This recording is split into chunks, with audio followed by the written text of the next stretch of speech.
ಅಮ್ಮ ಎಂದರೆ ಸಾಕು ಕಂದ ಎನ್ನುತ್ತ ಬಂದು ಪೋರೆವಳು ತಾಯಿಲ್ಲಿ ನಮ್ಮ ಕಣ್ಣಲ್ಲಿ ಹನಿವ ನೋವ ಬಿಂದುಗಳನ್ನು ತೋಡೆವಳು ಮಮತೆಯಲಿ.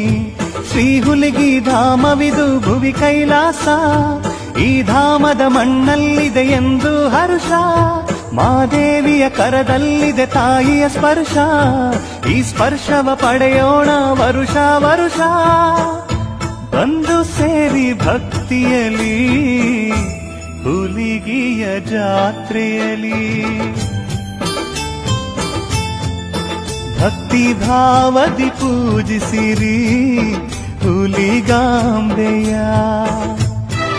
ಶ್ರದ್ಧೆ ತೋರುತ್ತ ಪ್ರಾರ್ಥಿಸಿರಿ ಜಗನ್ಮಾತೆಯ.